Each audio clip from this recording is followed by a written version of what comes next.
বাংলাদেশ, শ্রীলঙ্কা এবং নেপালের পর এবার কিন্তু জেনজি প্রোটেস্ট দেখতে পাচ্ছি আমরা ইন্ডিয়াতে। ইন্ডিয়ান জেনজিরা কিন্তু জেগে উঠছে এবং আপনারা সোশ্যাল মিডিয়ায় দেখতে পাচ্ছেন ইন্ডিয়াতে কিন্তু একটা জেনজি প্রোটেস্ট চলতেছে। আজকের এই ভিডিওতে আমি আপনাদেরকে বলবো এই প্রোটেস্টটা কিভাবে শুরু হলো এবং কেন শুরু হলো এবং এদের ডিমান্ডটা আসলে কি। ওনার সূত্রপাত ঘটে হচ্ছে ইন্ডিয়ান যে সুপ্রিম প্রধান বিচারপতি তার একটা কথার জের ধরেই কিন্তু এই ঘটনাটা শুরু হয়। গত 15ই মে উনি একটা হিয়ারিং এর সময় বলে ইন্ডিয়ান জেনজিরা হচ্ছে ককরোচের মতো। Youngsters like cockroaches, they don't get any employment, they don't have any place in profession. Some of them become media, some of them become social media, some of them become RTI activists, some of them become another activist, and they start attacking him. তাদের কোনো কাজ নাই, social মিডিয়ায় শুধু scroll করে বেড়ায়, তাছাড়া ওরা বেকার ঘুরে বেড়ায়।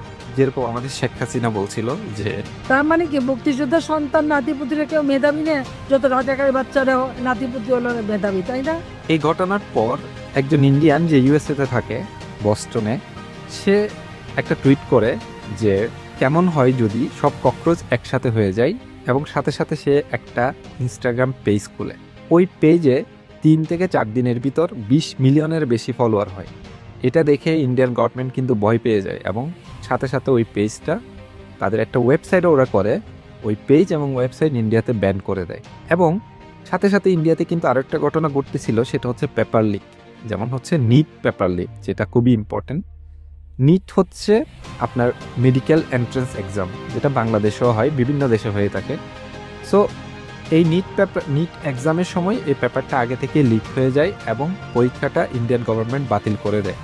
সো এই বাতিলের খবরটা যখন শুনে এর মধ্যে 20 জন স্টুডেন্ট কিন্তু সুইসাইড করে ফেলে, এটা সহ্য করতে না পেরে। এটার জন্য আস্তে আস্তে শুরু হয় প্রোটেস্টের ডিমান্ড হচ্ছে কি, শিক্ষামন্ত্রীর পদত্যাগ। In the mean time cockroach Janata পার্টির যে চেয়ারম্যান বা হচ্ছে প্রতিষ্ঠাতা অভিজিৎ দীপকে, যে ইউএসএতে থাকে বললাম, সে ঘোষণা দেয় সে ইন্ডিয়াতে আসবে এবং যে এই যে নিট পেপার লিক নিয়ে যে শিক্ষামন্ত্রীর পদত্যাগ, সেটা নিয়ে সে প্রোটেস্ট করবে। এবং সে ইন্ডিয়াতে কিন্তু আসার পর দিল্লিতে যন্তর মন্তরে প্রোটেস্ট করা শুরু করে। তার ইন্ডিয়াতে আসার পরপরই সে বড় একজন মানুষের সাপোর্ট পাই এই প্রোটেস্টে, সেটা হচ্ছে সোনাম ওয়াংচুক, যেটা হচ্ছে 3 ইডিয়টস মুভির মেইন ক্যারেক্টার, যেটা আমেরিকান প্লে করছে। রিয়েল লাইফে হচ্ছে উনি সোনাম ওয়াংচুক। উনিও কিন্তু এই ককরোচ জনতা পার্টির সাথে একত্রিত হয়ে আন্দোলনটা শুরু করে এবং উনিও যন্তর মন্তরে জয়েন করে। কিন্তু সরকারের পক্ষ থেকে কোনো আশানুরূপ কোনো ফল বা রিপ্লাই ওরা পাচ্ছিল না দেখে সোনাম ওয়াংচুক ঘোষণা দেয় সে হাঙ্গার স্ট্রাইক করবে যতক্ষণ না পর্যন্ত এই শিক্ষামন্ত্রী পদত্যাগ না করে। কিন্তু 18 দিন উনি হাঙ্গার স্ট্রাইক করার পরেও সরকারের পক্ষ থেকে যখন কোনো আশানুরূপ ফল পাচ্ছিল না বা কেউ ওদের সাথে এসে কথা বলে এই জিনিসটা সলভ করার ট্রাই করতেছিল না, তখন সে আরেকটা ঘোষণা দেয় যে সংসদের দিকে একটা পিসফুল একটা মার্চ করার ঘোষণা দেয়, সেটা হচ্ছে 20 তারিখে। কিন্তু ঘটনা ঘটে হচ্ছে তখনই যখন 18 তারিখ সকালবেলা পুলিশ সাদা ড্রেসে এসে বলে, ডাক্তার বলে আসে, ওরা বলে আমরা ডাক্তার এবং সোনাম ওয়াংচুকের শারীরিক অবস্থা ভালো না, ওনাকে আমরা হসপিটালাইজ করব, এভাবে বলে ওনাকে ওইখান থেকে ডিটেইন করে নিয়ে যায়। তো ওরা বলছে সোনাম ওয়াংচুক কিন্তু নিজে থেকে কিন্তু যেতে চায় না, ওনার শারীরিক অবস্থা কিন্তু ঠিক ছিল, উনি বলতেছিল ওনার মতে, কিন্তু পুলিশ জোর জবরদস্তি ওনাকে ওইখান থেকে নিয়ে যায় এবং হাউস অ্যারেস্টের মতো করে রাখে একটা হসপিটালে। ওনার সাথে কোনো পরিবারের কাউকে দেখা করতে দিচ্ছিল না, বা হচ্ছে ককরোচ জনতা পার্টি যারা আছে ওদেরকেও দেখা করতে দিচ্ছিল না। এটা যখন ঘটে তখন মানুষ আস্তে আস্তে ফুলে ফেঁপে ওঠে এবং মানুষের মধ্যে রাগটা বাড়তে থাকে।